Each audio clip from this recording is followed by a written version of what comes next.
Другим темам 27 сентября в мире отмечают День туриста. В рамках даты пройдут туристические слеты, праздничные мероприятия и фестивали. В республике этот день знаменателен вдвойне. Спортивному туризму в Якутии исполняется 50 лет. Так, в 1965 году в республике создали областной совет по туризму и экскурсиям. Примерно в это же время появился турклуб «Лена». Он являлся туристским методическим центром не только Якутска, но и всей республики. Как зарождался спортивный туризм в регионе, в материале Сергея Алексеева. В 1962 году спортивный туризм передали Советам профсоюзов, которые в течение 10 лет были созданы во всех республиках, краях, областях и ряде городов Советского Союза. В Якутии областной совет по туризму и экскурсиям организовали в 1965 году. Короткое время спустя в столице Якутской ССР появился и первый турклуб «Лена», который возглавлял на протяжении почти 30 лет Виктор Афанасьев. Точно, человек 30-40 в начале мы набирали ребят на соревнования по ориентированию, по полосе препятствий. Туристские слеты проводили когда. Вот. А уже года через два там уже подключились ребята из университета, и у нас народу стало намного больше. Настоящий полигон для пеших, горных и водных походов разной категории сложности. Команды спортсменов, приезжавших на север, называли Якутию «Золотой». Не за богатство недр, а за то, что маршруты, которые пробивали туристы, неизменно отмечались золотыми медалями на всесоюзных соревнованиях.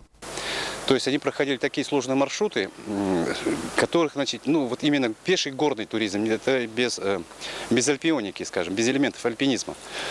То есть, в связке, соответственно, вопросов нет, конечно. Проходили, вот Бордавский массив, проходит там до 5-й категории сложности не защищали.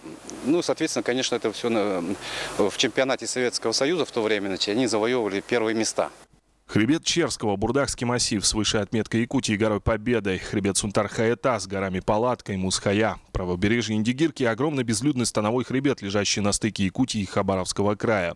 Этими локациями, отмеченными на карте Якутии, буквально грезили туристы со всей страны. Огромный магнит редконаселенных и труднопроходимых земель притягивал людей под рюкзаком из года в год на протяжении нескольких десятилетий.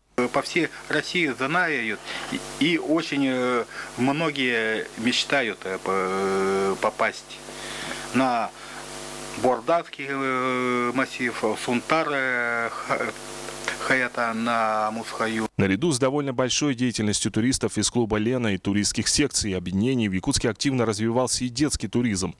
На слеты собиралось до 500 юных туристов со всех уголков Якутии. Как правило, на эти мероприятия приезжали хорошо подготовленные школьные команды.